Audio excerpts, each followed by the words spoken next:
Hi, everyone. Welcome to Spirit Switchboard. I am your host, Carrie Lynn Shellhorn, and you are listening to us live on the United Public Radio Network, 105.3 and 107.7 FM out of New Orleans. How's everybody doing?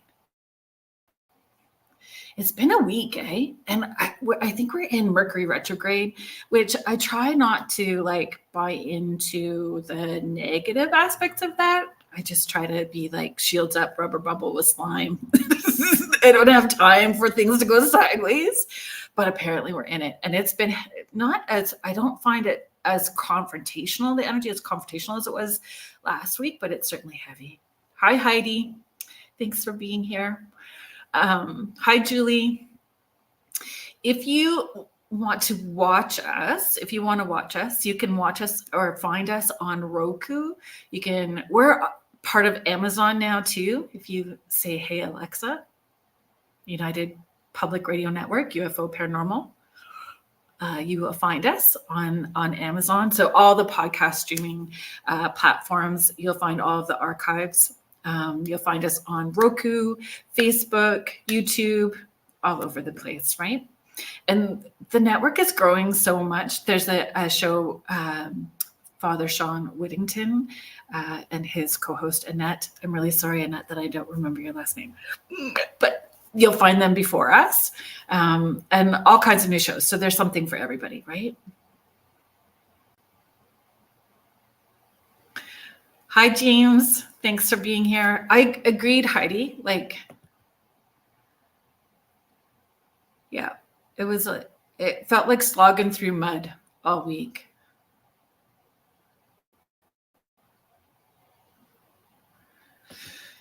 It's all good. Thanks for watching through Facebook. I think a lot of people do. I think we just need to be mindful that sometimes through that platform is where the spammy people show up. So, Ed O'Dell, who was on the show last week, I've learned so much from Ed. So he encouraged me not encouraged me. What they do on their network, which is the Rift Network, right? He has the Orion effect.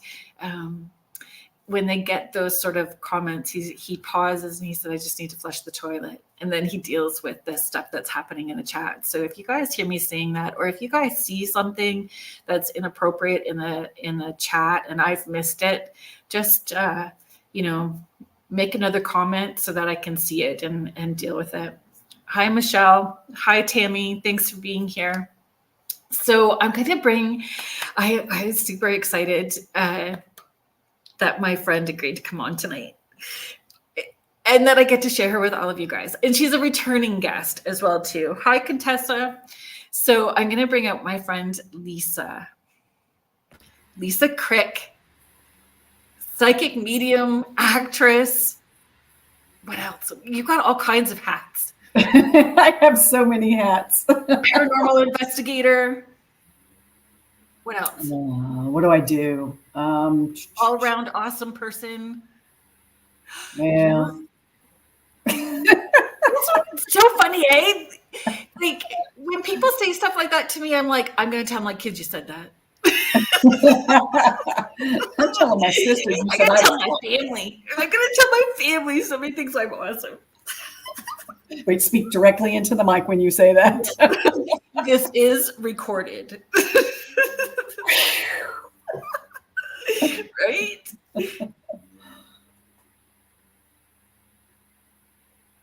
Aw. So, hi, Tabitha. Hi, Tabitha. Hi, Heidi. So, Kathy, it's not necessarily a new background. I had moved the office around and I moved the office around again. And you can see in that little corner, I miscalculated on the wallpaper, but I got it now. So I've got that other roll and I can finish that little bit. So next week, the background's going to look more different again because I'll have all the finishing stuff done. All oddities and knick-knacky stuff. Hi, Carrie. Thanks for being here. So can you let people know a little bit about your background? Sure. You have missed when you were on prior, because you were on with Nicole Tito before talking about EVPs from Ghostly Voices, right? Yep. She's my paranormal partner in crime. So you guys are so cutie patootie together too. Like, you guys have so much fun together. We do. I love that you can banter off each other. Like, you know each other so well, and it flows so well when you work together. That's really good. Yeah. I think that kind of energy makes all the difference in an investigation. Yeah. It just does. If you're with people who you're tense with or you don't really know, it's going to be a long night, when that happens. But we have to learn to get along with people that we don't necessarily agree with.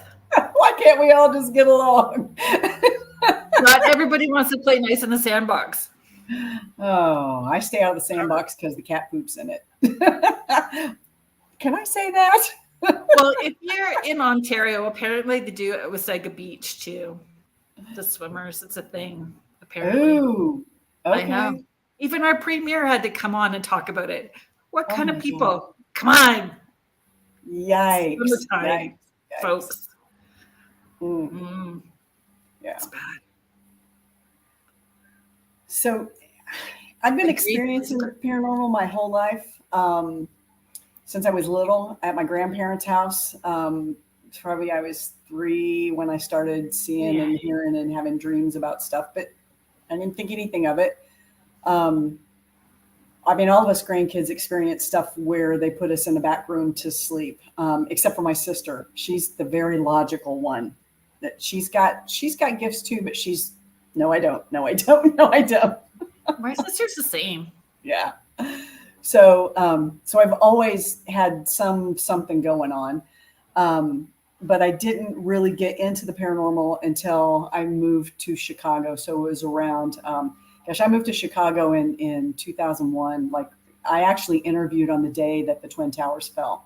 I drove to Chicago from Indianapolis. My mom's like, don't go up there. And I go, if they were going to hit anything near us, it would be Lily's, because Eli Lilly is a big drug manufacturer, like worldwide drug manufacturer in Indianapolis. I'm like, I think they're done doing whatever they're going to do. So yeah, I moved up in September of 2001. So a couple of years later, I joined a group up there, and that's how I met Nicole, and we've been together ever since. And I've just been studying the paranormal, and since then with different groups and I have a set group that I work with, and that's home base. But I love working with all types of people because you learn so much just from watching other people do their thing that you aren't, I never thought about doing it that way. Let's try that. I mean, that's how I got into the Estes method, was with Richard Stepp and his group. I learned it from them and then just took off with it. Can you explain what that is for people that may not know what the Estes method is? Sure. It's a form of spirit communication where you use the vanilla brand of Estes is you have one person who's an operator and one person who is, oh my God, I have to give this lecture next week and my mind is Well, you don't have to give us a full lecture, but just like a small run. Okay, vanilla, you got 2 people. One person is under noise reducing headphones and they're plugged into a spirit box. I use an SP7. And so they can't hear the other person asking questions. And you also are supposed to wear something over your eyes so you can't see what they're saying either, and just in case you can read lips. I don't do that. I just close my eyes because I don't like that over my face. But as long as I keep my eyes closed, I'm okay. And I always tell people that if they don't close their eyes when they're doing it with me, I'm going to poke their eyes out. So they won't be able to. Thankfully, I've never had to do that. And you start with, I don't play in the sandbox. Because I will poke your eyes out. We'll poke your eyes right out of your head. Love and light. I'll poke your eyes out. Oh, that phrase "love and light" should be "I'll poke your eyes out." Really, Like that's a T-shirt waiting to happen. it is waiting to happen. Heidi, you know what? A lot of people are intrigued about the Estes method, and I kind of give people that heads up. If you are a little bit sensitive, it can get pretty trippy quickly. Yeah, absolutely. It gets trippy.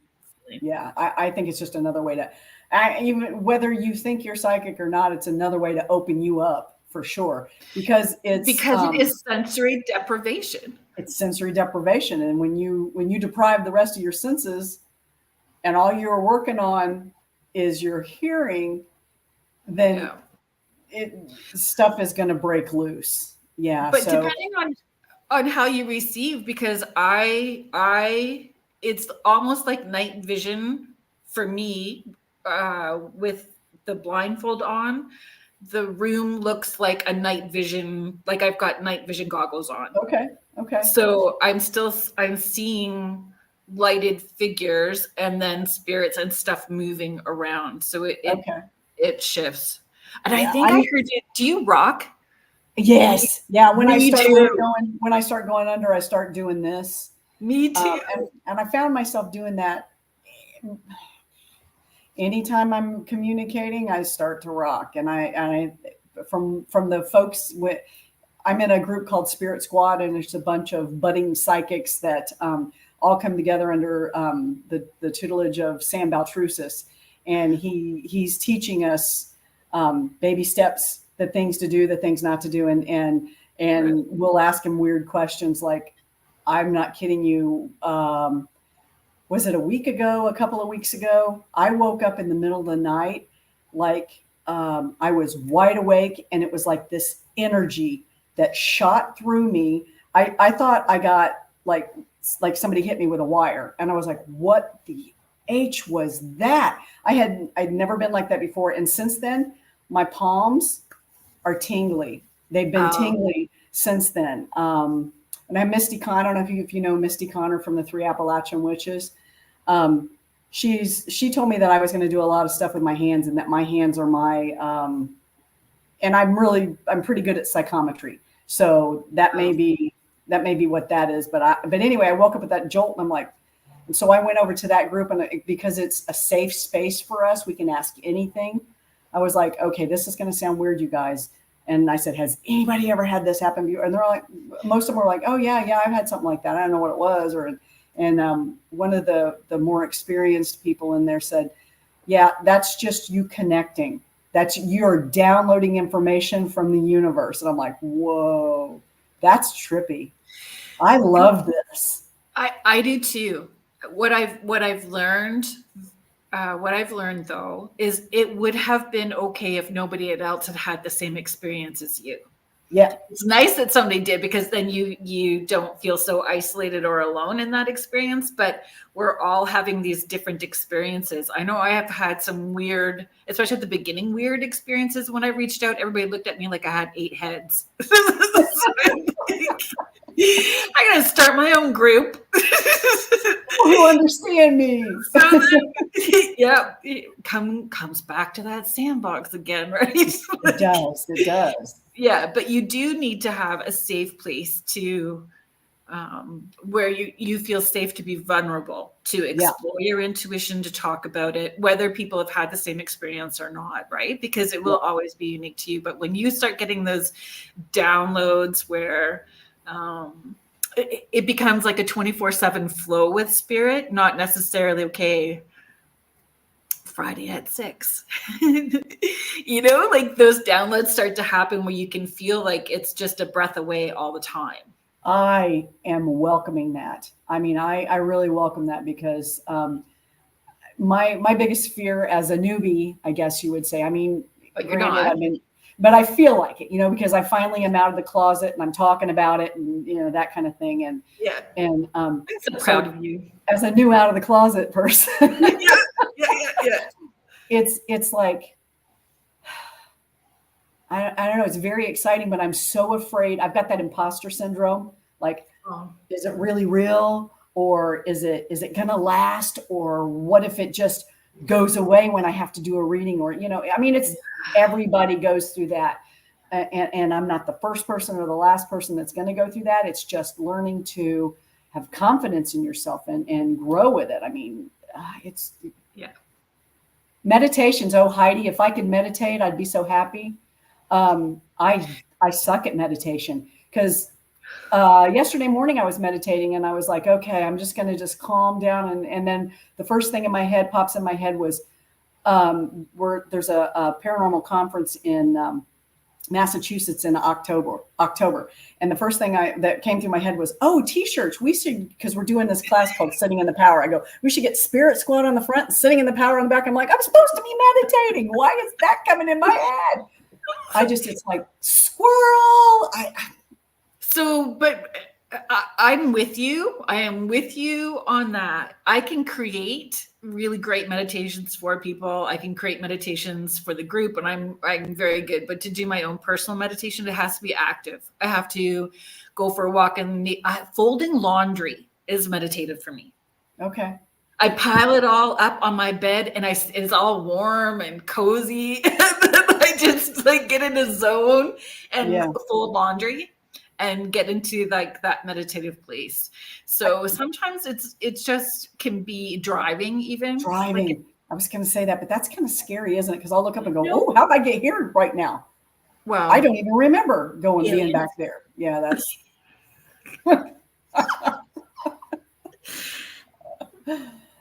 Yes. Yeah. And a whole other topic, right? But, yeah. So any cops that are listening in Southern Georgia, don't pull me over because I don't know where I've been. But meditation, I mean, it can be still active meditation when you're driving, and it could be music. My friend, Robin in Tupelo, Mississippi, she does she calls it her driving meditation. And so she sits in the car and she thanks all of her angels and Mother, Father, God for watching her and travel safely. And then she asks whatever question it is that she has. And she says, and let that answer come through in the first song that plays on the radio. And thank you very much. And on the radio, and then she just drives and let the message come. That's really cool. I like that. Yeah, me too. And again, we're just learning. We learn new things from everybody. I feel we should learn something new every day. Okay. We're learning something new every day. I learned I don't like sandboxes. Cat poop or the beach at Wasaga Beach in Ontario. I really like poking people's eyes out. So yeah, we're batting 1,000. I think I've learned today's and tomorrow's lesson. Okay, let's catch up with a few people. Hello, Grandmaster UV. Thank you for being here. Tabitha is sharing some of the best guru in the world cannot clear their head completely. Wherever you are in the moment is okay. Agreed. Oh, is it Sobel, Carrie? Who is from Ontario, so she knows the story. Yep, don't dig in the sand at Wasaga. That's the big scoop in Ontario right now. Oh, James, you know what? I'll fold your laundry. It is so meditative. I will fold, and I'll even iron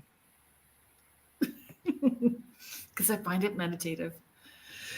I thought that for years. Heidi is sharing. I thought that for years too. I have the attention span of a toddler, but I really can. And yes, water the flowers, clean the house, shorter ones for sitting. Agreed. Everything that we do can be meditative, even washing the floors. Okay. Well, I guess maybe I can get my housework done because I have a tough time with wanting to clean my house anyway. So I'm like, well, maybe I can meditate while I do that, and then I won't remember doing it, and it'll be great. It's one stone. I have to be very structured. It kind of got mucked up a little bit, like 2020 through 2022. Yeah. And then after that, it got a little better. But like Mondays was like vacuum and mop the floor. Tuesdays was dust. Like I had to have it like that in order for me to be okay, because I go squirrely. 18 tabs open. Oh my goodness. Deb Morse, thank you for being here. Deb is my dearest friend who lives in California, who is also a medium and all things fabulous. She said, is there a Zen to folding fitted sheets? There is. I promise there is. Oh my Once you get it, God. you're like, oh, look how easy is that? Are you one of those people? We can't be friends. Too late. This is how I fold fitted sheets. And throw it away. There's an art to it. Oh. And just think of yourself like a sheet ninja. No. Mom. It comes together. Oh, my mom's 9 hours away, so that's not going to work for me. Gardening. Carrie's just sharing gardening and weeding is for me. Agreed. Hi, Terry. Thank you for being here. Oh, Lorraine. There we go. Hi, Lorraine. So we'll have to do a demonstration. You know who else is really good with folding sheets is Jennifer Lynn in the porch group on Facebook that I've got. Okay. I thought you were talking about my sister there for a minute, and she is not good at folding sheets either. No. When did you start scrying? We're going to go sideways again. Okay. So the dark mirror scrying, oh gosh. I started doing that probably 2000, somewhere around maybe 7-ish or so. A long time ago. And Rosemary Ellen Guiley taught me how to dark mirror scry. And the first place I ever did it was actually at a haunted location in a psychomantium. They had a room built, which was really cool. And she showed us. Let's talk about psychomantiums. Let's talk about psychomantiums. Okay, a psychomantium is just basically a room that's built, and everybody does them differently. But that one that I went into had mirrors. Actually, that one only had one mirror. It was a dark room, but it was enclosed. And it had one mirror, and there was a chair so that you couldn't look right directly into the mirror, but you were low enough so that you could see the mirror, but couldn't see yourself. And there was a candle in there, and it was just a quiet space. So I don't know that it was a true psychomantium, but that's what they were calling it. There was a psychomantium at the Monroe House that Eddie built for me, and then everybody complained and wimped out, so he took it out of there. What's the Monroe House for those of us who are not? Say that again. Have not checked off the top 25 places in the United States. So the Monroe House is in northern Indiana, and it is my that one place that you are just drawn to time and again. Mm-hmm. That's my place, but it scares the heck out of me because that's the place the most times that I have been jumped by spirit without my permission. And it's the same dude that's an a-hole. He'll come and jump me there. I've been jumped like 3 times there. But that place is so active for me. I get information before I start getting there. I'll walk in before anybody gets there, and I'll set my stuff down, and I'll start hearing footsteps overhead. I'll start hearing somebody moving around in the kitchen. It's just always been very, very active for me. It's got good spirit and bad spirit there. It's got a trickster there that pretends it's a child. And every time I'm with someone there, and I say, if you think you're talking to a child, you are not talking to a child. But yeah, that's the first place I did the psychomantium, and I was with Nicole and our personal group, because I used to lead tours in there and do overnights with people that I didn't even know in there, which was, but I did it. And they'd come up to me and they'd say, "Hey, the spirit box is calling your name," and I'm like, "Yeah, I know." Every time, I know. Love that though. Yeah. So, but I was in there with Nicole and the rest of our group, and they had this thing built. And so basically what it was he had covered an entire wall with mirror, and then he sort of put like two walls coming this way, and it was covered. Those were covered with mirror.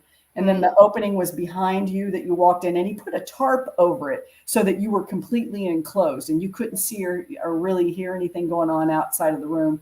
And you put the lowest light you can in there so you can just barely see. And then basically, I'm going to say you start to meditate because your eyes go soft and you don't think about anything. And you basically ask anyone who wants to make contact. At the time, that's what I did. Anybody who wants to make contact, because I didn't know any better. Come on in and let me see what. And now I'm doing it for the higher good, for the greater good.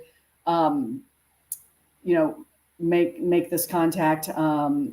Show me what. So I usually do the scrying like that with people with me, and those people will want to see what the scrying is all about. So I'll say, if there's anybody here with these folks behind me, now is the time for you to come through with a message. And then I'll just start to soften my gaze and look not in the mirror, but like through the mirror. And I'll start seeing things come up behind me. People will go, I can't even see her anymore, or her face is changing, or, all this stuff. And so the face changing is like the wildest part, right? Because it's like, I don't know, it goes wibbly wobbly. Yeah. But I'm not looking at me, so I don't see that. And then things start rolling. Yeah. And I prefer to scry with someone else. So I'll take somebody usually who is a stronger medium than I am and pull them in beside me. And we feed off of each other's energy. Like there's this guy that I scry with that's in my group, and he doesn't think he's got skills, but he's got skills. So he sits with me and I'm looking at him and he's looking at me, and I'm like, Jim, your face is changing. And now I can't even see you. And it's this. And I'm like, and he's like, yeah, there's somebody standing behind us, and we'll describe it. And we're seeing a lot of the same things. Yeah. And I'll like get people start to come through. One time I'm like, okay, I don't know who this is, but she looks just like Mary Tyler Moore in the Dick Van Dyke Show.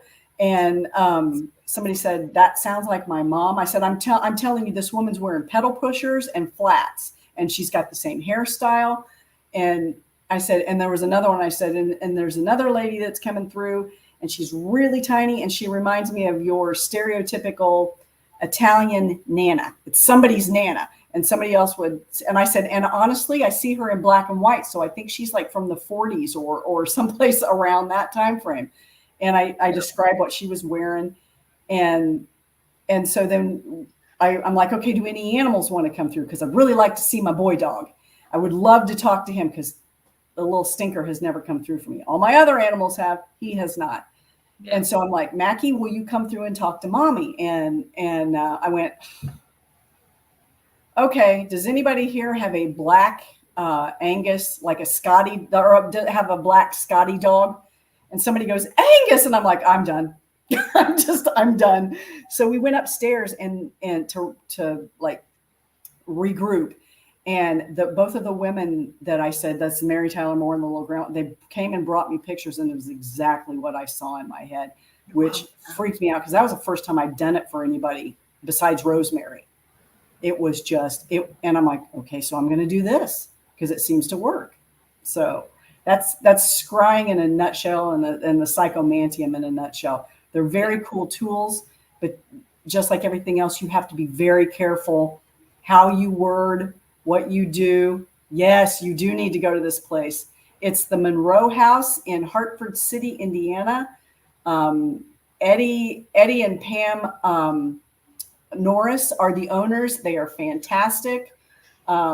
Just tell them Lisa sent you, because I've done a lot of tours for them through American Hauntings. It's a really cool place. I will tell you this: it tries to split women from men in that location. Tries to when that happens. Yeah. So with scrying, though, you can use a bowl of water. You can use like other black mirror. I have actually, I don't think, can you see it? Anything shiny or that casts a reflection. It'll be up for next week. It's sitting on the table behind me, my scrying mirror. Yeah, my vintage witch's mirror. Nice. But I love scrying. And the psychomantium. I love doing the psychomantium rooms. I love it a lot. All kinds of weird stuff. Michelle DeRoche, who's our network manager, kind of like the queen of all things haunted in Canada here. I was talking to her about doing the psychomantium before the first time. You do get nervous doing it because it's dark inside there. And she had suggested to me holding another mirror, that if something that I didn't want started to crawl through dimensionally, that I'm just tossing it back right away to close it down really quickly, right? And then once I knew what the ins and outs were, then I just have confidence with it. Like I just go in, okay, let's bring it on. Let's do this, right? But I love it. I set the mirror up once when I did the last seance of the house here, and let people try the scrying. And she got to that place too where her face, she couldn't see her face anymore, and I got all wibbly wobbly, and then she got her personal message from somebody that was like coming through. So I mean, it's really a great tool. Tool. The oracle at Delphi in Greece, and in Greece it's pronounced Delphi, not Delphi, because I made that mistake when I went over there. But that they would scry for the kings, so that before they went to war, here's what you need. They would go to this woman and this seer, and she would just do her thing and say, here's what you need to do. That's cool as heck. I love that. Agreed. So. Hi, Ed. I don't know if your ears were burning, but I was talking about you a few minutes ago. Hello, Banter with Richie B. So Richie is coming on next week with Wojo to talk about Bigfoot Banter with Richie B. He'll be on next week. Glad that you're feeling better, and I will reach out so we can chat. Heidi sharing pitch black darkness. Yikes! I'm the one to flip the light on. Me too. Because Bloody Mary's like Candyman, and he doesn't need to come through my mirror. No.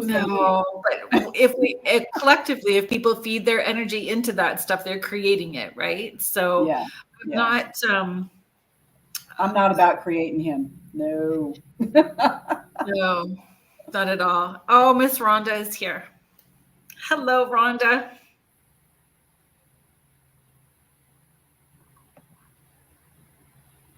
Right? I know, James. It'll be a fun show for sure. I'm excited too, Richie. It'll be fun to have you and Mojo on.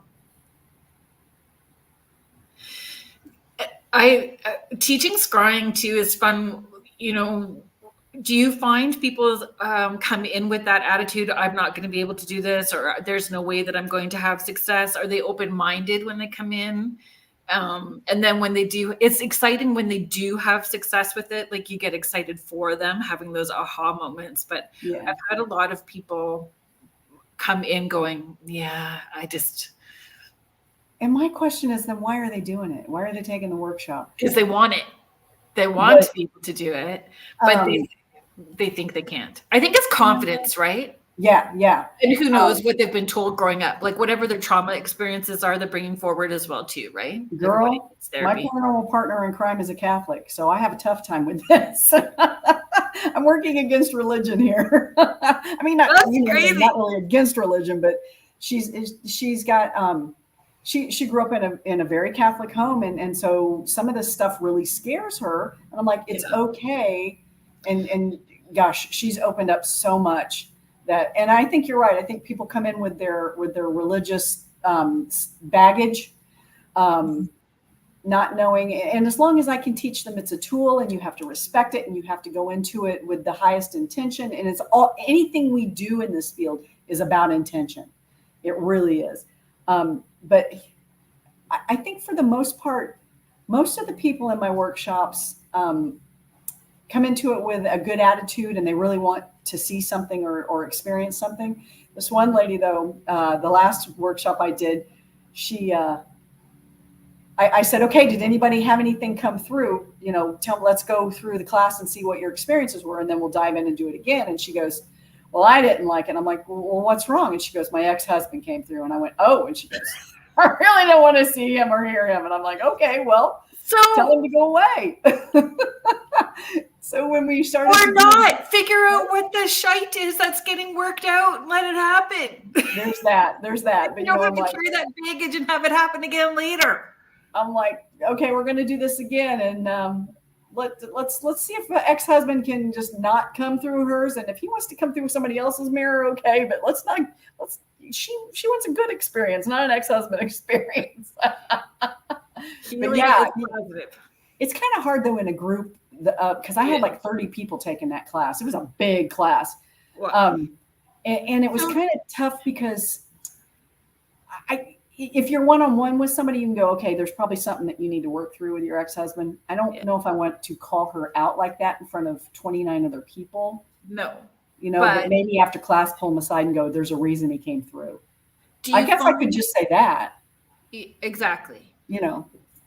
Do you find because people are collectively in the space, it raises that vibrational level where they could be more successful in the space than they are when they first go home? Like that the effort they have to make more of an effort at home when they're outside of the class? Yeah, I really do think that collective energy does a lot. When we're in Spirit Squad, and because we do stuff over Zoom, when we're having our meetings over Zoom, we're all seeing stuff going on behind each other, and the computer glitches, and I mean, and you can just feel the energy in there. It's pretty amazing when you get a collective like that. I love that. That's why I like pulling somebody else in front of the mirror with me. It's that elevated energy. Mm-hmm. It's so much fun. Yeah. Lorraine had a question. Sure. If you would like to, she's just asking, if you think scary, do you invite it in? If you are scared of something, is that the response you're going to get? In my experience, and again, none of this is fact. Nobody knows. It's all just opinion. But in my opinion, yes. Spirit to me feeds off of energy. Doesn't matter what kind of energy. If you're scared to death, then they're going to feed off that. And usually it's the lower vibrational. I'm not going to say demons, but if you were a butt in life, you're going to be a butt in death. And those kind of people are going to come through if they get your fear, and they're just going to push that button. They're just going to keep pushing that button. But if you come into it with excitement and with love and curiosity and everything for have a sense of play, a sense of just peace. Come in with peace if you can in a haunted location. Sometimes it's scary to do that because you're in an insane asylum or a hospital or a prison, and they just don't promote that kind of energy.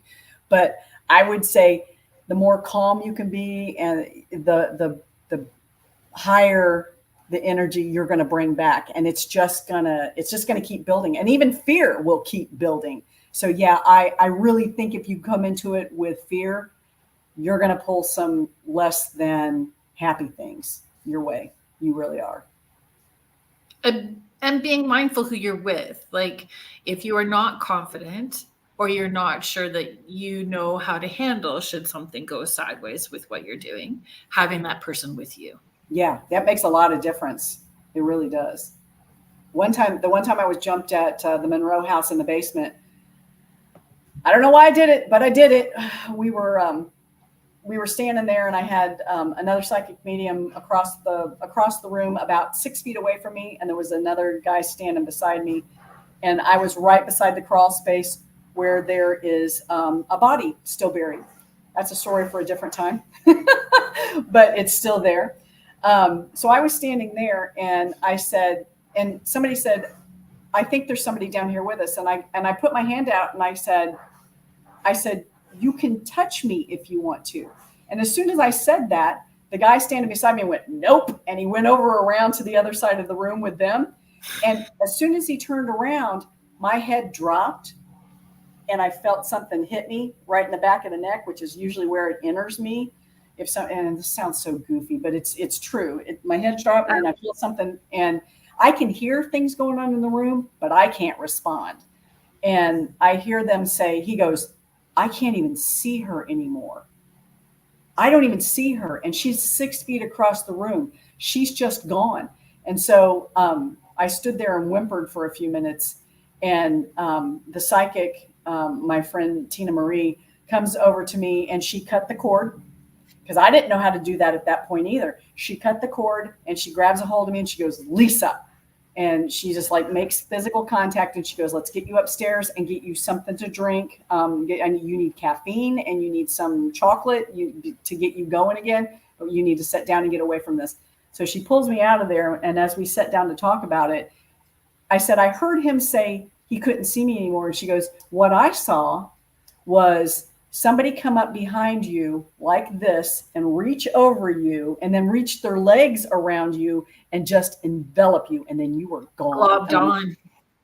I'm like, whoa. So yeah, I mean, that place it's got good spirits, but it's got stuff like that there too. And you have to really, really protect yourself there because it'll mess with you. And it's a catch-22. If you're going to that place, you're going wanting to have a personal experience. That's why you go, to have a personal experience. Absolutely. So whether it's the seance here or doing investigations, like setting that intention, introducing yourself, and then setting your boundaries. You are not allowed to touch me. You're not allowed to use my energy, or you are. And I encourage people when they come to the house for seances to do the same thing. But when you're going to those places, if you shields up or have that protection too much, you could shut down any potential experience that you're going to have. So again, it's knowing how to clear or being with people that can pull you out of an experience and knows how to deal with it, right? Yep. My team has since learned how to pull me out because I go under in Estes too. I've been taken over during Estes. And there was one, I think Nicole may have played it on this show when we were talking about the Estes. She goes, you'll hear Lisa whimper a little bit. And then you hear the guys go, is she okay? Is she going to be okay? Yeah. And then Nicole comes out and she goes, what's wrong with Lisa? And they're like, well, she's been doing this for a while. And she's like, pull her out. Yeah, it's because we had that chat, them just letting you hang there like that for a while. Yeah. Heidi's sharing, I know that I'm mindful of not giving any of my energy, thinking, talking to anything I'm feeling uncomfortable about.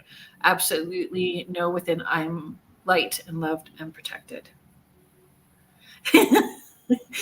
I exactly, Richie. I try to acknowledge when people are talking and people are saying hi, but when we're chatting, it's hard to read all the comments at the same time.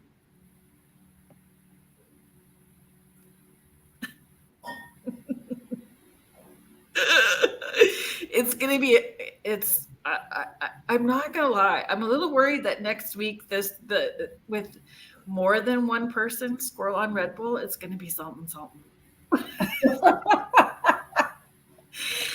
Oh, but I'm looking forward to it. Have you tried scrying with other things besides the Black Mirror? I know that's what you originally started. Have you tried?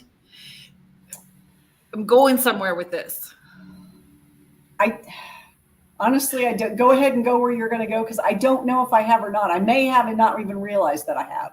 So, like, I've always joked about, like, you could read mashed potatoes, right? Like, you could read mashed potatoes. You could read mashed potatoes if you want to read mashed potatoes. Or clouds or whatever, yeah. Right, clouds, whatever. Oh, gosh, I would say 12 years ago, maybe 12 years ago. I would start, 12. Okay. Let's say 13 because it's a good number. Okay. I've always, encourage people to sign up and do those like psychic expo fairs in ways that feel comfortable for you when you're at the beginning of your journey and wanting to do readings for people. Yep. Because you have to learn how to hook in fast to the other side. You're Yep. like speed dating with the dead folks. It's like it's fast, and you don't have time to get into ego and worry about it. You just got to shoot those messages out and give them, because there's so many people that go to those things, right? So it's a great place to build confidence and that connection. So I was at one, and this lovely medium named Diane Davis from Brantford, Ontario, she used to read sand, like play sand, back to sand in the sandbox, Lisa. I quit. See ya. Good night, everybody.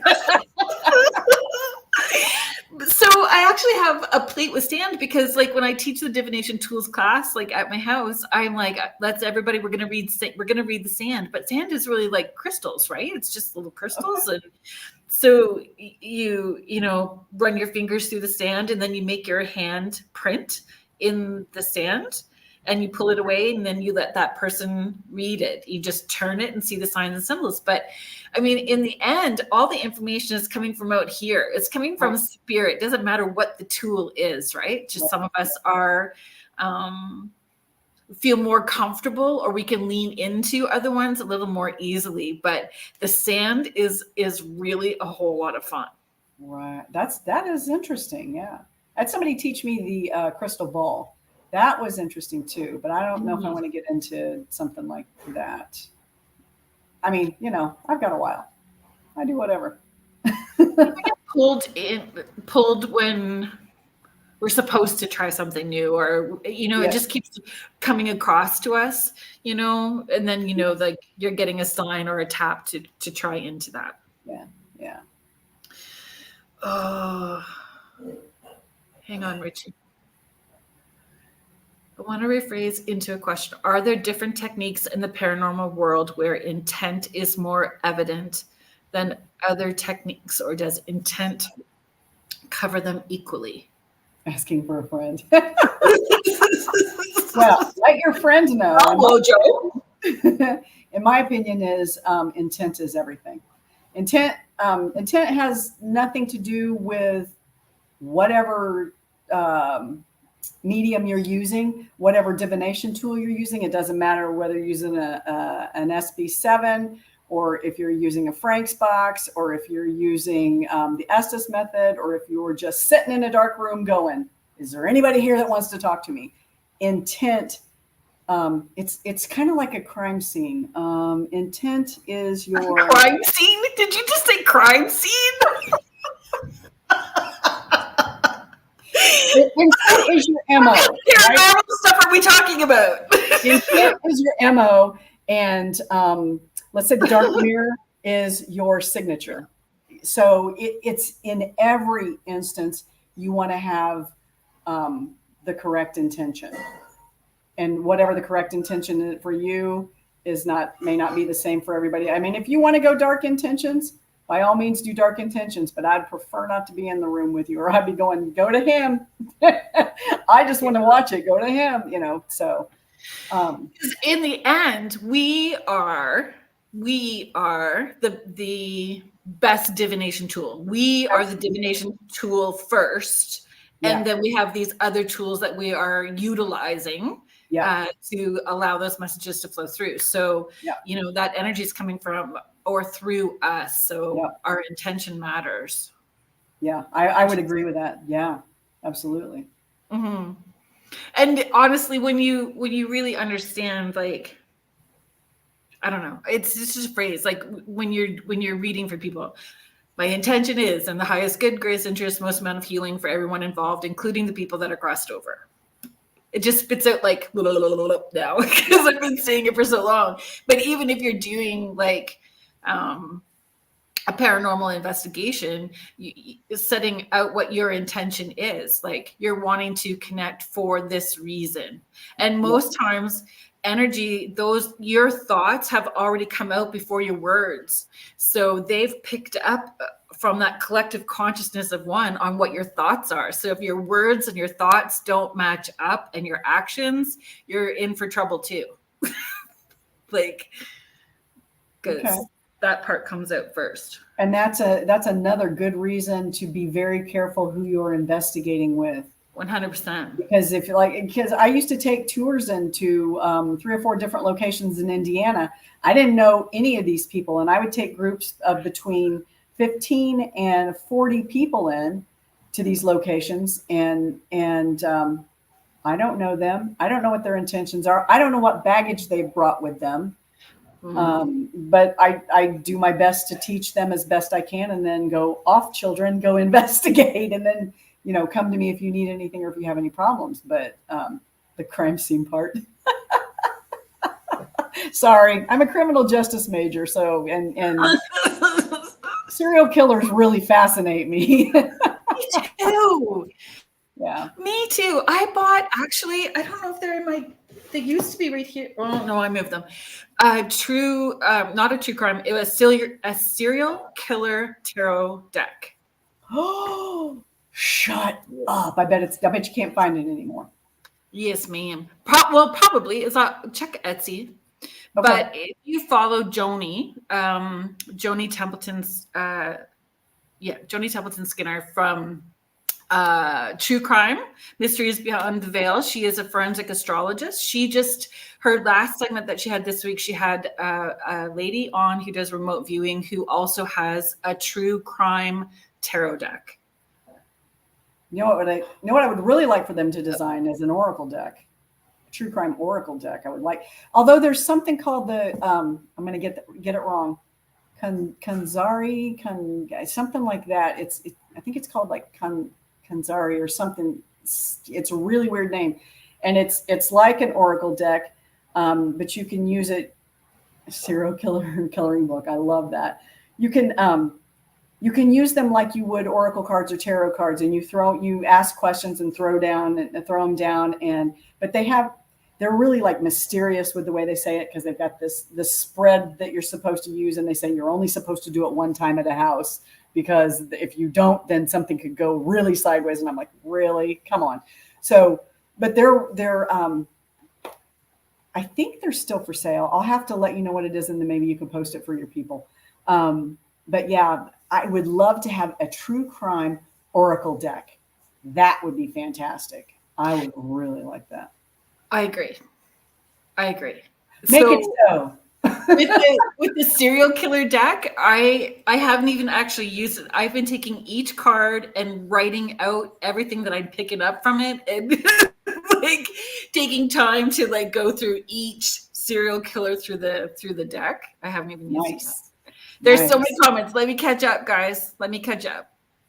Jen, I was deep in meditation last night. 2 voices happened. One was an aged female voice and a male voice. The male said, "I love you, Jenny." The female voice said, "Leave her sleep." Agreed. But great that they were coming through. Yeah. The thyroid. Richie's saying thyroid is mostly the reason for serial killing. Oh, I had not heard that. Jen, I have a serial killer coloring book as well too. Somebody gave it to me for Christmas, colored by numbers. Let me guess, 3 is red. Is the most. 333. Yeah, they're only half evil. Yeah. Then it goes 666. I don't. It's in the energy that you put into it, right? It's the energy. It's still the energy that you put into it. Yep. Because I know when the kids saw the serial killer deck, like, how do you read that for somebody? Here, let me read your cards for you. I would be like, read them! Exactly. I don't know. I kind of I mix up the decks too, right? I don't keep them all separate. I'll mix them. Do you guys have the Oddities Expo come through Canada? I think so. Okay. That would be a great place to like go and do readings and take your serial killer deck. I guarantee you would probably make money hand over fist there, just because, well, seriously, because everybody's into that kind of thing there because it's oddities. I mean, I bought a serial killer dress there. So people are going to want to have their cards read that way. Oh, I have this like, oh my God, I've gained so much weight. It probably doesn't even fit me anymore. I'd have to be like you'd have to like squish me into the freaking thing. But I have this leather corset with a molded leather skull right in the, the center of it from like the steampunk festivals. Oh, that would be perfect. Yeah. Read cards. I love everything about oddities for sure. Yeah. Reading like 87 people at once, depending on the killer, of course. Yes. I don't know. But even with the oracle cards, like I know that you've started offering that for people and reading oracle cards. The first time that I was living in Sault Ste. Marie, Ontario, which I know that you have no concept of that geography, but it's 9 hours north from where I currently live. Okay. And so I had driven down to do readings. I was going to do like mediumship and, you know, if I felt pulled to do some oracle, and I used to drag like, I don't know, 10 different decks with me all the time. And then in the end, it was like, I never even used them. So I started giving away. I have a very small collection of oracle cards and tarot deck, but the one that I use the most is like a black and white sort of like, it's geared with images like Victorian seance kind of stuff, which is so unlike. I love color, so that the deck that I'm most in alignment with, where it's just bang on, and my intuition and the cards at the same time flow, are these black and white decks. So my question, roundabout way of getting there, is if you're this, like, do you have? Is it a confidence thing? Is it a pull? Do you have like a deck? Do you wait and see if spirit directs you? This person's going to need this. This person needs the cat deck. He's wearing a this kitty person sweater. needs the bitch slap deck. Is there one of those? That would be. There is. There is. Up. I have that one. Oh. Because that's a poke your eye out one. Yeah. Yeah. Oh my God, I need these. You're going to bankrupt me. Oh God. Penny Dreadful ones too. I love my Penny Dreadful ones. So I like the ones that you put out that every time you tease us with, you can't get these anymore. I got them on Betsy. Yeah. I'm like, oh, I really like those. So I like the shape. look on Etsy. Honestly, look on Etsy. There's so many brilliant artists that create these decks, and if it's imagery that you're pulled to, there's beautiful imagery. Like, so a lot of the decks I found on Etsy. Okay, I'm getting mine right now. I'm in a Oracle card club. So every quarter, Hay House will send me like 3 decks of Oracle cards. Right. And they're the newest ones that come out, which, okay, fine. You know, I'll do that for a while and see what I can build up. But I didn't know that you could read more than one deck until I saw you had us do an exercise. And then also I had another psychic friend do a reading for me. And she wasn't even using tarot. She was just using oracles. And she's like, slap, slap, slap, slap. She goes, okay, now I'm going to pick this deck up. Now I'm going to pick that. And she probably did have like 10 decks.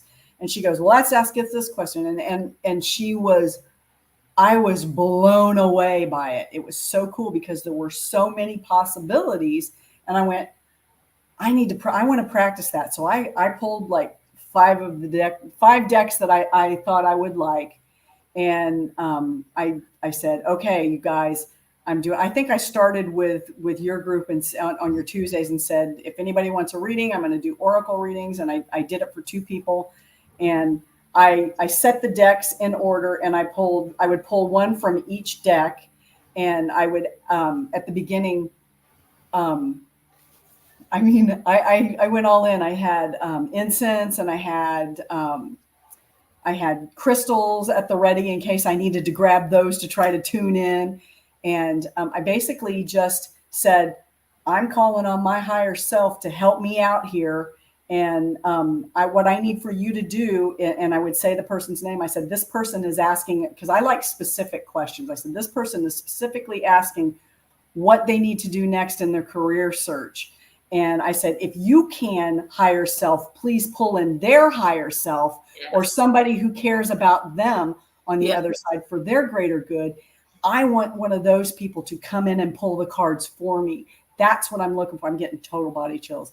I said, that's what I'm looking for. So when I would say that out loud into like an empty room, not empty, but not empty, not empty. Then I could start to, in a couple of cases, more than a couple of cases, I would start to picture a person in my head. And so then I would write that stuff down, and so that I would remember it when I did it. So then I would ask the question, and I would have that person. I said, just let me know when this card comes up, and they would pull it. One of them I was flipping, and it like jumped out, and I went, okay, then that's the one we're using.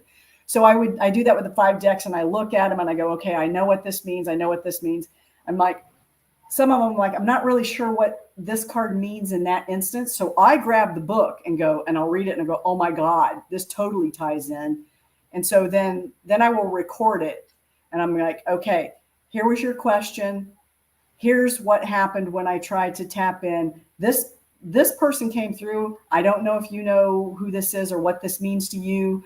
I got this lady that came through that looked like Flo from Mel's Diner. And I'm like, I don't know who she is, but she is snapping her gum, and she looks just like Flo from Mel's Diner, if you know who that is. And she's like, I know exactly who that is.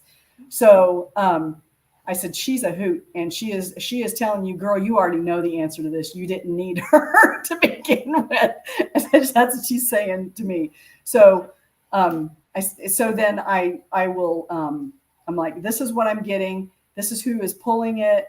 And I'll show them the card. And I'm like, here's the card we pulled. This is what it means. And I'm like, and I'll be honest with them, like, I wasn't sure what that meant. So I went to the book and listened to what the book says. And I'll read the little part and I'm like, so if you put all these together, this is telling you what your steps need to be or where you need to go. And most of the time, I swear to God, most of the time it says you need to have patience. It will happen in the universe's time, not your time that you think it. I mean, almost every one of them. But it was so cool. I felt very confident when I did it, and I felt it wasn't me. It was not me. It was spirit acting through me. All I was doing was holding the cards. They were doing it all. Yeah. That's being of service. Yeah, and I tried to make it go not longer than 10 minutes because I was videotaping and then sending it to them over like Facebook Messenger. And for some reason, it doesn't want to go over 10 minutes. It goes because the file gets too big. So I need to find a way to do that. I probably have to renew my Dropbox and drop it in that way and send it. But gosh, it was so much fun. And that's why I started the page Oracle Readings by Lisa, because I'm really excited by that. I'm really excited to read for people. I'm excited for you. I just need to do the station ID. Do it. Tell me to shut up and do your thing. We're going to do the station ID because it's the top of the hour and I don't want to get in trouble. So we need to do that. And then there's a few comments I'd like to address. So if you are just joining us now, thank you so much for being here. You are listening to Spirit Switchboard. And I'm your host, Carrie Lynn Shellhorn. You are listening to us live on the United Public Radio Network, 105.3 and 107.7 FM out of New Orleans. UFO Paranormal Radio and the United Public Radio Network. My brain is going this way and my mouth goes, wah, wah, wah. We need to line them up. Hello, Anita. Thank you for being here. Lorraine is sharing. I love imagery. What draws me to a deck, for sure. Like, especially if you want to touch. Heidi has shared. She just recently bought astrology dice, planet, house, and zodiac sign. That sounds kind of fun too. So she uses the dice to relate to the cards. I had a question up here. There we go. Someone asked about Mish. This is the one I put up. Combining oracle cards with runes. I would say absolutely. I would say absolutely. Whatever gets the message for you, use it. I mean, because we're all different and we all use different. I mean, I could throw oracle cards differently than you would throw oracle cards, and neither one is wrong. Charmed Intuition Tarot uses more than one deck. She also has a bowl of trinkets she uses to read. Exactly. I have, so I know it may offend some people. Oh, give it to me. Chicken toe bones with runes on them. I have a friend who is a shaman, Tina Marie, and she started throwing bones. She's just made her own bones, and she's decorated them, and she's got she's really into this. So yeah, a lot of people throw bones. So thank you, Carol, because Carol Bailey will be listening later. So she's the one that dehydrated them and got them all ready for me. So she's the one. Sorry. It's all good. We love Kim. We all love Kim Sage. Oh my God, she's amazing. I met her at a little convention this spring at the place called Trivet. Oh, she's amazing. She is really amazing. So that's great, Kim. So Kim is just sharing. She's making. I'm making my throwing bones kit now. That's fabulous, Kim. Yeah. And it just adds another layer depending on what the animal is as well too, right? In what those messages are that are going to come through. Contessa's sharing, I've done oracle cards with runes and spirit dice and it flows really well. Kim, I apologize. I know that you've been really busy doing like so much right now. But it's sage advice. When you do your lives on Facebook, I just want to make sure that I'm promoting it properly.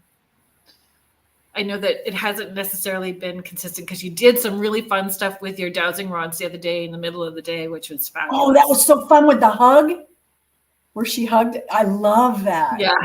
Oh, I'm like, they don't even work for me. I'm using it. I know. I love the dowsing rods. I mean, I use the dowsing rods to find my glasses all the time because, I'm over 50. So it's like, where did I leave my glasses? They're not my tool. Yeah, dowsing rods are not my tool. They're my sister picks it up and they're like, wah, wah, wah. But for me, that's me with the dowsing rods for sure. And a bobber. Have you used a bobber? The bobber works really well for me too. Yeah.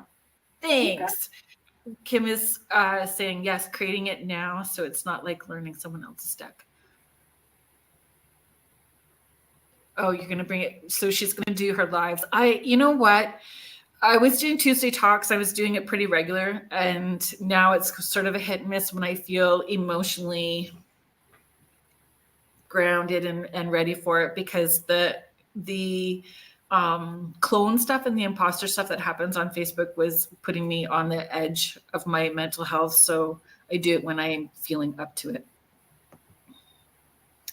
So interesting, Heidi. Heidi is sharing, recently been using my pendulum and love them. The pendulum, I would say, is the one that I dislike the most. And I love them. I love crystals.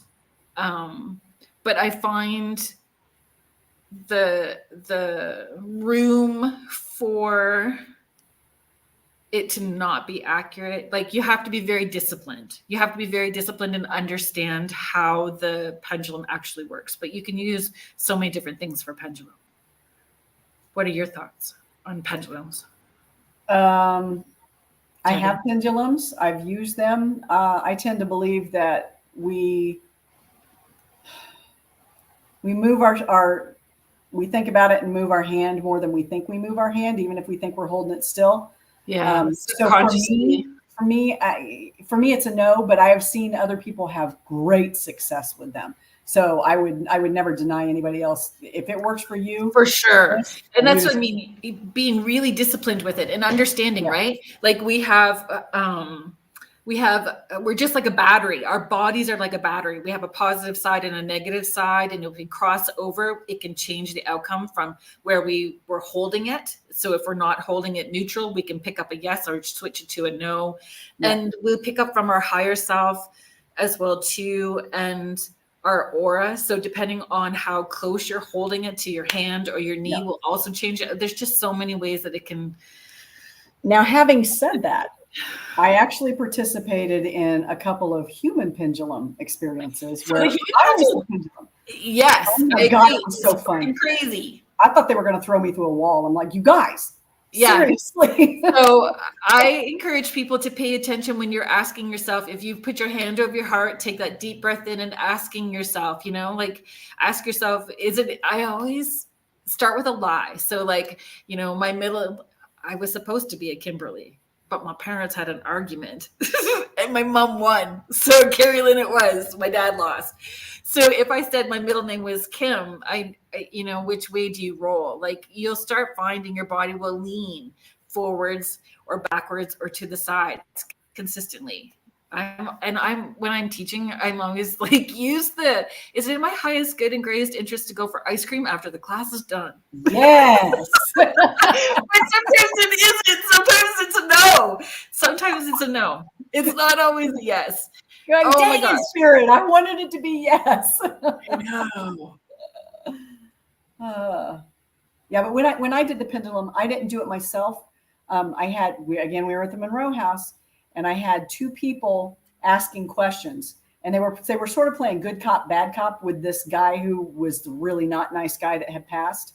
Right. And he hated women. And so the guy was like, yeah, women are only good for one thing and blah, blah, blah. And so he was really playing it that way. And then the girl who was doing it, she was playing like, I think you're being really rude. And, she was very much the bad cop in the situation. And because she was a strong female, this guy didn't like her. And when they would ask questions, I would rock so hard that I literally almost went into the wall a couple of times. And I'm like, you guys are killing. And I was somewhat trying to hold it back because at some point Richard is like, are you trying to not rock? And I said, yeah. And he goes, don't, just relax. And I go, well, I feel like I'm doing it. And he goes, no, you're not, just relax. And it was so really fun. It really was fun. Contessa's just asking about a bobber. I should have pulled it out, and I'm really sorry that I didn't have some of those tools. I was looking to see if it was close by for me to grab. So a bobber is like a copper rod, and you can get a copper tube on the end so it will roll, right? So you have less of an opportunity to influence it because of the tube being on it. It comes straight out, and then it's got a corkscrew, and then like even a plastic crystal bead at the end. So I've seen some that have like all the chakra beads at the end, and you hold it like you would your dowsing rod. So arms comfortable to the side, kind of hold it out like at a 45-degree angle. And you ask the same questions. Can you show me a yes? Can you show me a no? And that thing will bounce like yeses, and it will bounce back and forth for no's. And you just can use it for those yes, no's in locations. And it's easier to see. It's like a fishbowl. Oh yeah. And people, I find guys in particular like it on investigations. When I've brought the bobber and gave them the opportunity to try, they poo-pooed it at first and then they loved it. Yeah, it's kind of got a big one.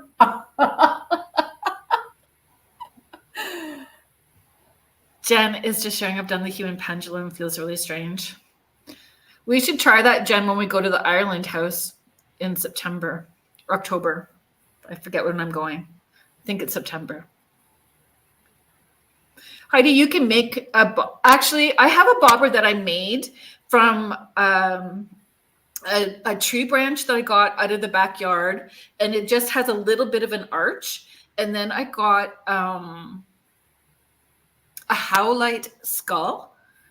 So the howlite crystal as a skull, and I put it's a bead, like if you were making jewelry, and I put that on the end of the stick that I had pulled from outside, and I used that as a bobber, and it worked as good as the one that I paid money for. You don't have to spend a lot of money. The same as your dowsing rods, like you can create your own dowsing rods as well too.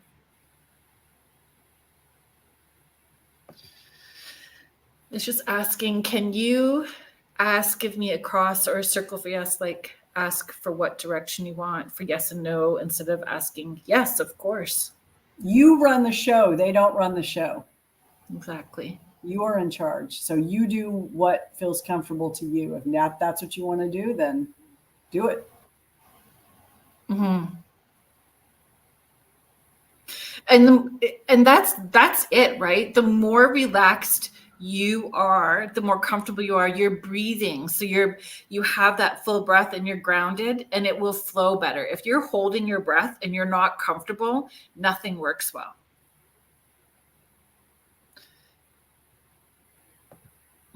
Heidi is sharing. Thank you. I put a tree branch with copper in my garden I made. Yeah, because it's putting that energy and intention on the tools that you're using, right? It's very witchy. I like it. It's very witchy. Do you use sigils? I have started to. Like last night, I did a little thing for the Lionsgate, and I put sigils on my candles. Kim, let me know how you like it. Videotape yourself. Send it. Do a noon hour video so that we can all watch. Yeah, we like the hug.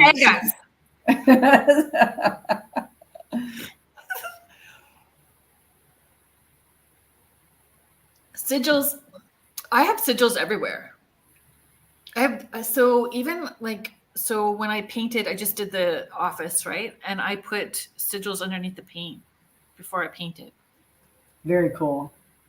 Very cool. Yeah, I just started getting into doing stuff like that, and I actually looked up my name in runes to see what it meant. Oh man, that was so cool. I'm like, how does this stuff all tie in? It's my name just is so amazing. Long. Can I just do KL?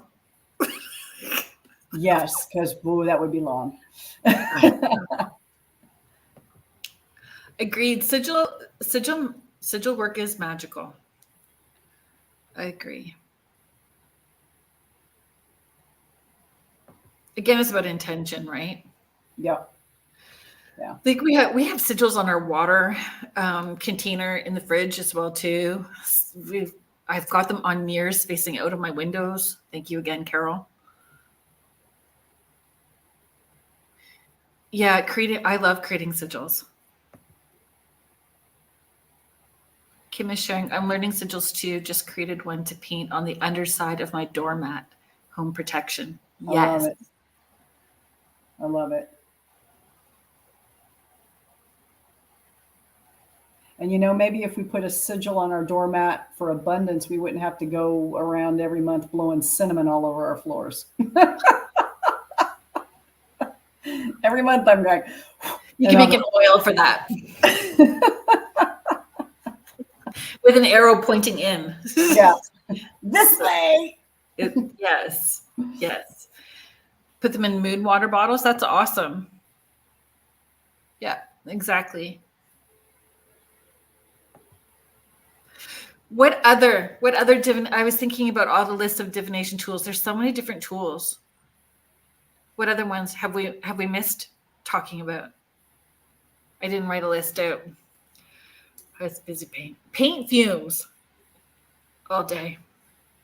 Okay. So I wasn't thinking about divination tools and writing out my list to get us ready. I did not prepare for today.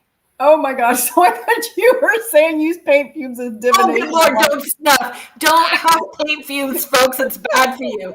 We're going back to crime scenes again. We don't condone this behavior. We do not condone huffing paint. No.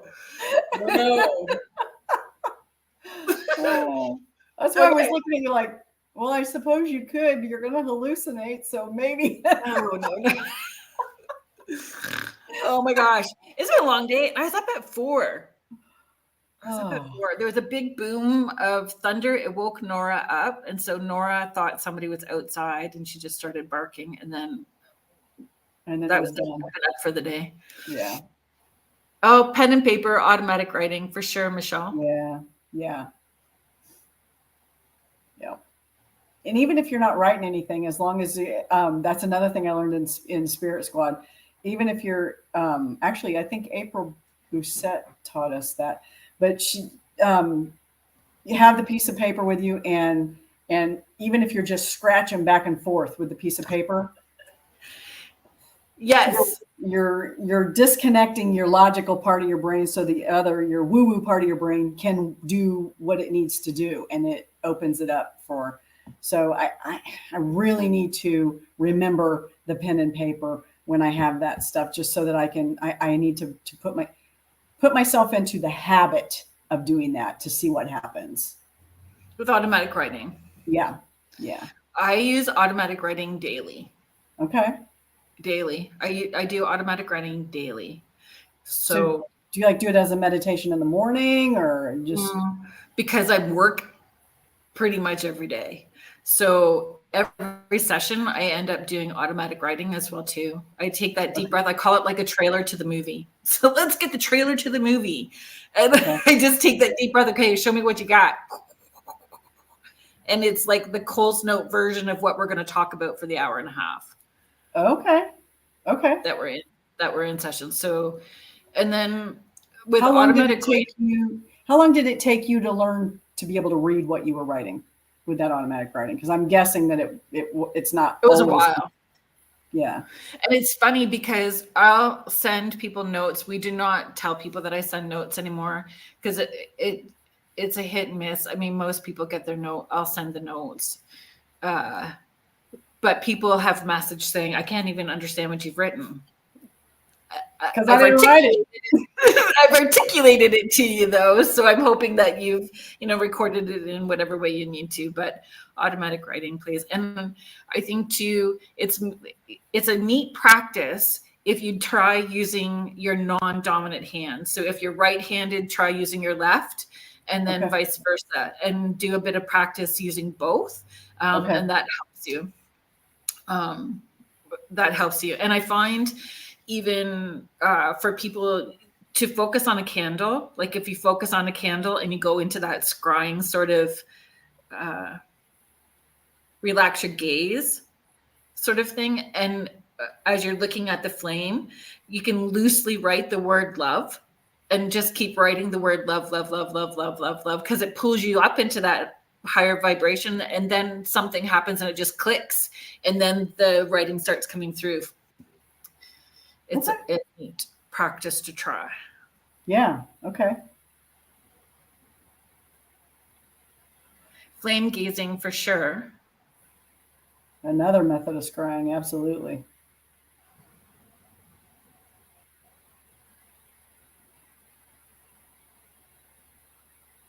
Oh, Jen, really? That's cool. Somebody told me, I had a client this week, not this week. Yeah, this week, because I because I'm on holidays. So I still had clients. But she told me that she had a file. She's got a Kirlian file. So all the notes, all these things, I was like, it's humbling. Is she the Canadian version of the CIA? I don't know. I have a file on you. Oh no. It was that true crime comment, wasn't it? Yeah. Nutcracker. Let's talk about flame gazing. Why do you think it works? Why do you think it mellows us out? I don't know. Honestly, it is very calming. Yeah, mm-hmm. I don't know, but it is very calming. I don't know. How many of you guys out there actually use the flame gazing, and why do you use it? Because it's not something. It's something I do when I'm doing rituals, like I did for the Lion's Gate, because they tell you to stare at the flame and then think about the things that you want to write down that either you need to lose in your life or you want in your life. And after you gaze at the flame, you write all your stuff down with your intentions. But I just do it because it's usually part of the rituals, not because I'm getting anything else from it that I'm aware of. It's not like a medium for me like the mirror is. Mm-hmm. Zoning out, hypnotic seems to be the theme. I've used um, uh, fire gazer, amazing. So I've used candles and a candle spinner, so two separate things, like a candle to try to make connection during the seances as well too, to use the flame. And it's Mhm. really, it's super cool when they use the flame. Like Yeah, it will bend in a 90-degree angle yeah, and then it will jump, like depending however you're setting your yeses and nos. It's super yeah, cool. yeah. Some people really do use candle magic to read that kind of stuff. Yeah, you can use it for. It's It, amazing to me, but I don't know that I have the patience for that. but I like trying all kinds of different things when people come for seances, right? Because Yeah, it's about having the experience. So I'm like, let's try this. right. Let's try this. And the candle spinner is really fun as well too. Like using a candle spinner is a lot of fun with the same thing, yeses and nos, right? Like using the yes no questions. So the candle heats up the spinner and Okay. the heat makes it spin. So I have cats. So it's like looks like a little fan with all these dangling cats on it. And once it heats up, it starts to spin. So you can ask if there's spirits in the room, can they stop the spinner? And it will stop the spinner. Then you're like, can you make the spinner go in the opposite direction that it was currently spinning? And it will go in the opposite direction. And you go, please stop it and make it go in the clockwise Yeah. fashion again. And they'll do it. So like using the candle spinner is kind of fun as well too. I find though when I'm doing the seances using the candle spinner and those sorts of things, it's almost you could kind of feel like, okay, the yeses and nos are getting frustrating. So can we use a different method? Like it's a good way to kind of start maybe an evening off. Let's get so Contessa is sharing trance state. Oh, that's interesting too. So my Heidi's saying flame and smoke, direction and movement. So then just I always pronounce it wrong because again my brain and my tongue don't seem to like connect at the same time. Is it pareidolia? Uh-huh. Pareidolia or pareidolia? Isn't there more likely a chance for that to happen when you're looking at the smoke and flame as well too? Like we're consciously or subconsciously looking for specific symbols or imagery. Like our brain is wired to look for faces. And I'm not poo-pooing it. I'm legit asking a question to have the conversation. I would think you could say that for anything though, I honestly. agree. Yeah. In the mashed So, potatoes. right. Yeah. But because lots of people see dragons coming out of the flame, right? Like you see people or like a demon looking image in Yeah. flames as well too. Like you see lots of people taking those sort of pictures. Well, a lot of people associate demons with fire anyway, so that's the first place that they're going to go with it, especially if they're very uncomfortable with the paranormal or they're very uncomfortable with the supernatural.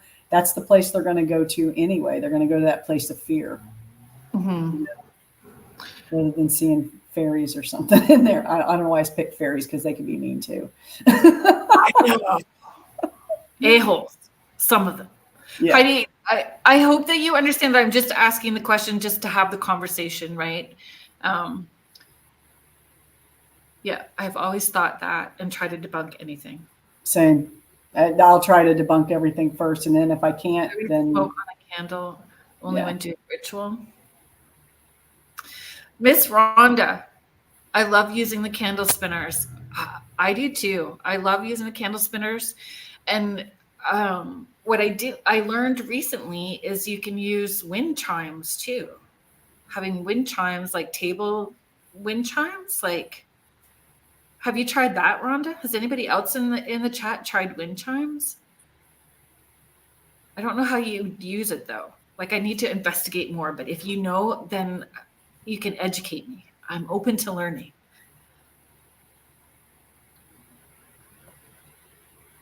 Fantastic. Reading smoke on a candle. I don't know, but have you seen those memes that go around on Facebook, like dress for the job that you want, and then it looks like the cat lady. the shaman dude from Vikings. Oh, okay. I've only seen the one where like she's the cat lady, and I'm like, okay. He gets people to like lick his palm, right?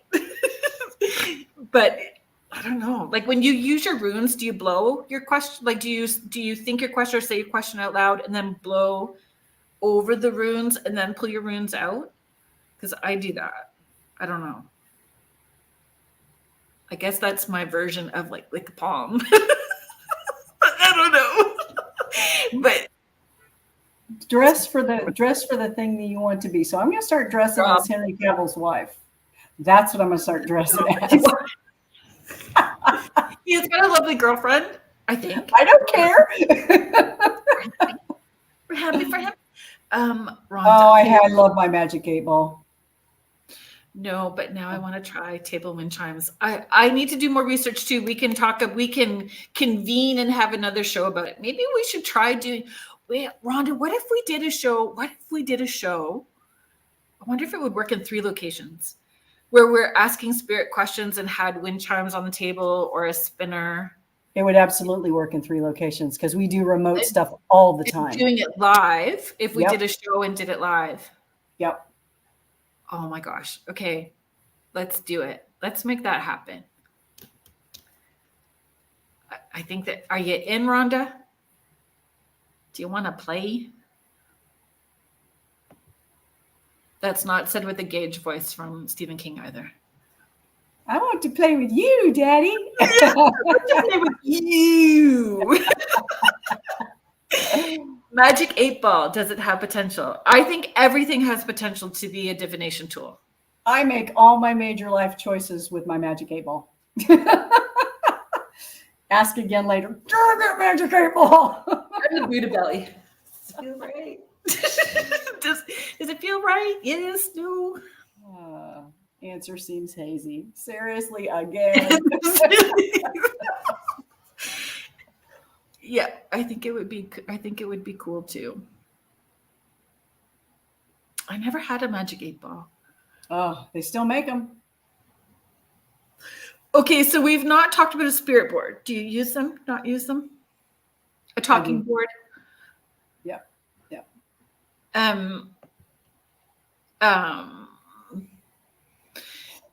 Do you do the same opening and closing with a spirit board that you would do with any divination tool or any spiritual practice? Nothing different? Nope. Pretty much the same thing. You open it and you close it, and it's all about intention. Because honestly, everybody says, but you don't know what you're pulling in. I'm like, well, you don't know what you're pulling in when you're sitting in a dark room just asking questions either. You have no idea who's coming through. It could be the same demon that's coming through my board. We don't know. So yeah, it's all about intention and all about not listening to Hollywood. And yeah. I learned all about, because I used to be afraid of the board as well. Because I grew up hearing that it was evil and it was bad. And Rosemary again set me straight on that, and she's the one that taught me that and how to use it as a tool. Just you have control. You're the one that has control. Always. You're driving the bus. Yeah. So as long as you can keep that in mind and you're doing it for the right reasons, you should be fine. Sometimes things go sideways, but that happens in life. And maybe there's a reason it was supposed to go sideways. Maybe you were supposed to be put in that position in order to learn something from the experience. We don't know. You know what I mean? Does that make sense? And again, knowing how to open and close and understanding things can go sideways, and having that person, if you're not confident, that person with you who is confident, that can make sure it stays in the right space, right? And that what the intentions are. Heidi's always and always protect your energy. Yeah. And clear it after. Contessa said, I have an angel board, but I don't use it. And I thought, because I can't see that far, I thought it said, I have an anger board. And I'm like, ooh, that sounds interesting. Let's talk about that.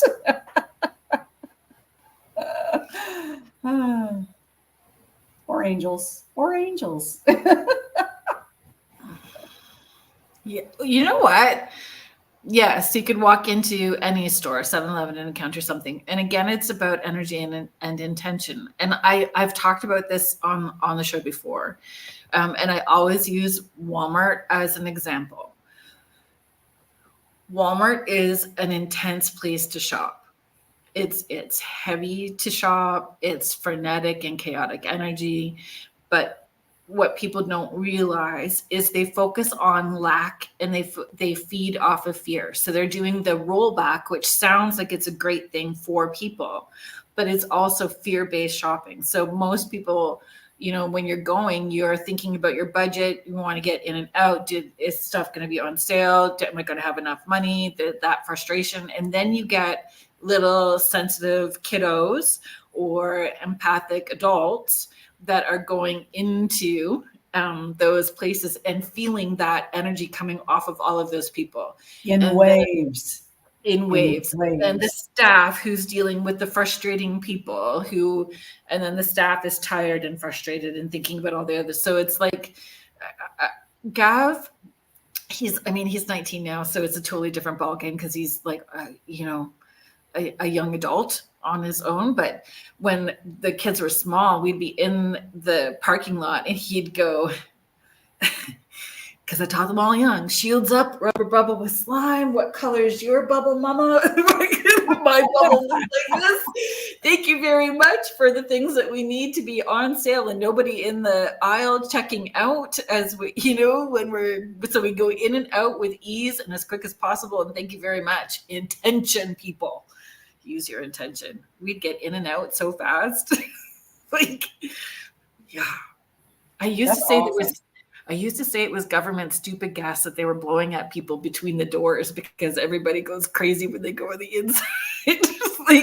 You get that gush of air. Maybe. Yeah. How does it affect everybody? Shopping inside Walmart. Hate it. But it's a necessary evil. I try to avoid it. Oh, bubble up for sure. Heidi is saying, every once in a while, I'll make eye contact and say, I'll have to flush, clear that up for sure later. Because, again, that we are in charge, right? No energy is attaching. Nothing can glob on, and I don't want you to take away. And I don't know. Sometimes I'm so focused this way that I don't pay attention to any of the stuff that feels super scary or heavy either. It's got to be right in my face for me to pay attention to it. And the really interesting thing that I'm learning now is that we really should be grounding, protecting, shielding for everything we do, everyday life. And I always thought it was just, we're going to a spooky place. Now we have to do that. But it is every day, all the time. Sometimes it's exhausting. I'm like, Your spiritual hygiene is as important as your physical hygiene. Well, I got to work on both. I brushed my teeth before I started today. Before we started the interview, I didn't brush my teeth. So she brushed her teeth and she went, bubble that, Lisa. Do not let her in me inside of my bubble. No, it's bubble in case those spammy people show up in the chat. You have to flush the toilet with them. You know what? If you have me on again, I'm going to change my name from Lisa to Spammy. Of course you're coming on again because we're going to play with Rhonda and we're going to get those 3 different spots. So we're going to have a good chin wag at some point and figure out what date's going to work best for all of us. Probably November, but pick a date and I love it. Make a plan of attack and ask questions. What could we want to do? We could do Estes too. Absolutely. Well, if I do Estes, I have to have somebody here with me. Need somebody there. But I have my mom or my sister. They've both done it with me, so they both know when to pull me out. So yeah, absolutely, we could do Estes. That'd be fun. Because yes. Speaking of, we're just gonna deal with Flush on the Toilet right now. Actually, yeah, we've done Estes remotely since COVID. I would go to the haunted location, and Nicole and her husband would be at home, and the other guy would be at his house, and we would it was so much fun, the stuff that we would get from that. So just a sec, Lisa. Uh-oh. Somebody's going to tell me.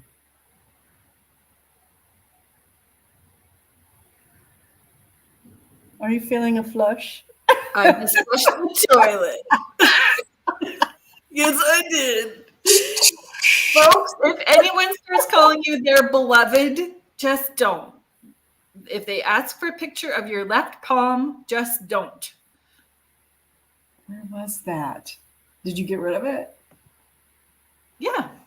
Okay, because I'm like, am I seeing things? Look at you, magic.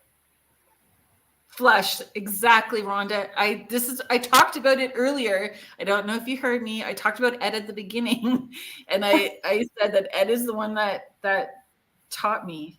Romulus. You are the weakest link. Goodbye. And that matters too, right? Energetically, weakest link in the room affects everything else for sure. Yeah. Okay, folks, what other divination tools are there? Are there ones that I haven't thought of? Are there ones that you use? Other ones that you use? Or is those mostly like you use the black scrying mirror and the oracle cards? Are your two top two that you go to? Normally I use me. I don't like to carry a lot of equipment around because I'm lazy. I have it all, but I just never use it. So what questions would you encourage people? What questions would help them get the best out of an oracle reading? What kinds of questions? I know people utilize their time. Some people will say, don't ask for specific things, but when I do my best work is when you're asking me for something specific. Right. So if you come to me and you say, I'll say, I want you to bring me a question or a couple of questions, depending on how long we have. And I want you to focus on one question. Let's just say you got a 15-minute reading. Focus on one question that you want answered and make it a specific question. Don't say, well, just tell me what you see coming up for me. Well, I don't know. We could go off on so many different paths doing that. And I'm really not comfortable with those. I know I'm going to get them, but I'm really not comfortable with those. So if you give me a specific question, then I'm going to go in and I'm going to ask your people that are behind you all the time what we can do to learn from this and where they can guide you. Because I'm not guiding you. They're speaking through me. So I'm gonna ask them, and we're gonna pull a card. They're gonna pull a card, and then I'm going to interpret the card from what's coming through them through my mouth. And I'm gonna give you a bunch of information that honestly I am not probably gonna remember I said. I do that a lot, especially like in the Estes method too. I don't remember what I say. I cannot be held accountable for what comes out of my mouth. Just the messenger, right? So with the cards, it's the same way because it's not me; it's somebody basically channeling through me to do that. And where can people find you? Oh, if they want to get. So I'm on Facebook at Oracle. See, I go blank all the time. Oracle Readings by Lisa is where you can find me. You have a black scrying workshop coming up. I do. So next week, if y'all are not doing anything and you all want to come down to Gettysburg is fantastic. If you haven't been there, even if you don't come next week, come sometime because it's great. It's called the Paranormal Research Symposium. And there are going to be a lot of different lectures going on. And most of them are more toward the scientific bent, and we're going to put out a journal of the lectures and the findings from the workshops and stuff.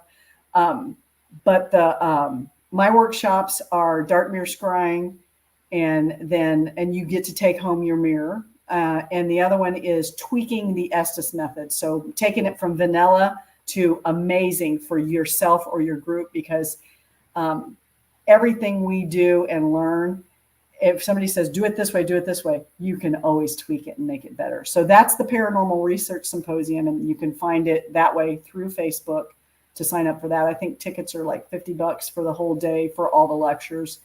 And if you do my scrying workshop, it's $10 so that you take your mirror home with you, because I make all of them and then bless them and cleanse them.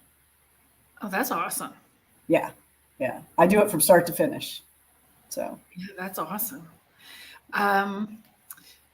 We did talk about the pendulums earlier. We didn't necessarily talk about muscle testing, Heather, but we did talk about pendulum, like being a human pendulum as well too. I just want to make sure that we get everything in, because I'm paying attention to the time as we are winding down. Are you anywhere else this fall that you want to share? I'm not doing anything like in front of people, but I am in October going to Mass Paracon, which is another little Paracon in Massachusetts. But I'm not sure where it is. I know it's not in Salem, and I know it's not in Boston. It's somewhere more, it's closer to like Providence, Rhode Island. We're going to be, a couple of us, Kim's going with us. We're going to hit a few locations while I'm out there. And I do really well for some reason at remote viewing of properties. So like I'm a real estate agent, and I can look at a house and tell you whether it's haunted or not, or look at rooms and tell you what's going on in the rooms. I don't know why or how, but so we do a lot of stuff in the Spirit Squad with that. And one of the houses that we went to, we get to go visit, and I'm like, I don't know what's going on in that closet, but there's a girl in there, and she's been raped in that closet, and she's not the only one. And I'm like, I get dark stuff like that. I think because I'm just meant to pull in the dark stuff to relate to people. I'm like, I don't get sunshine and roses when I look at these properties, but maybe I'm not supposed to. Maybe the layer I'm supposed to see for people is the darkness, to give them a better chance to make an informed decision. Like if you're going to buy a house, or if you're going to, and as a realtor, I can't really do that. But as a psychic, I can do that. I can go, listen, these neighbors are going to come at you, and they're going to try to kill your. I actually told someone, because she's like, but they were so nice. I go, it's like your first date. Everybody's real nice. I'm telling you, if you move there, right? They're going to try. They're going to kill your dogs. But they have dogs. And I go, I know, but what they're going to, I'm like, please, for the love of God, if you move there, don't tell me, because I don't want to see you lose your dogs. Wow. So, yeah.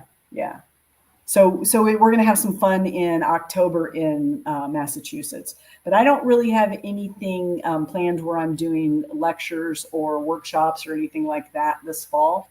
So I'm open, and I'm open to. You're open to doing more oracle readings. So oracle readings by Lisa. Please find her, like her page, please, folks. Share with friends. Spread the word for sure.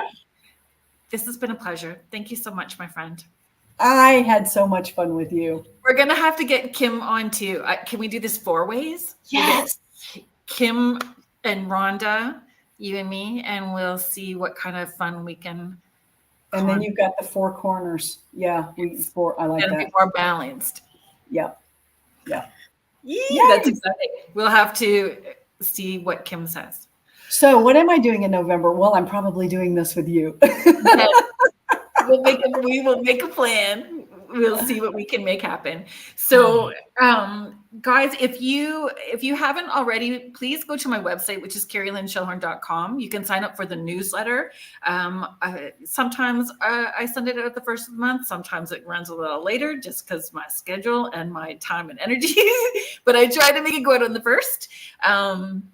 And I do put the guests that are coming on the show. I put the list of guests that are coming on. I put some intuitive tips and tools in there, some fun stuff, and where you guys can find me with upcoming events if you are in my area. So thank you so much to the United Public Radio Network and the UFO Paranormal Radio Network. If you guys tune into us next week, Richie B, who is like commenting, and Wojo are going to be here talking all things Bigfoot, which is exciting. So yeah, sorry, I had a squirrel second. Hang out with the UPRN network. Church of Mavis is coming up next with Jeffrey Pritchett. So thank you again, guys, for the comments, the questions. You guys really help make this show what it is. I'm so grateful for all of you. So UFO Paranormal Radio Network and the United Public Radio Network, 105.3 and 107.7 FM out of beautiful New Orleans. Have a good weekend, everybody, and we'll see you next Friday. Good night. Thanks, guys.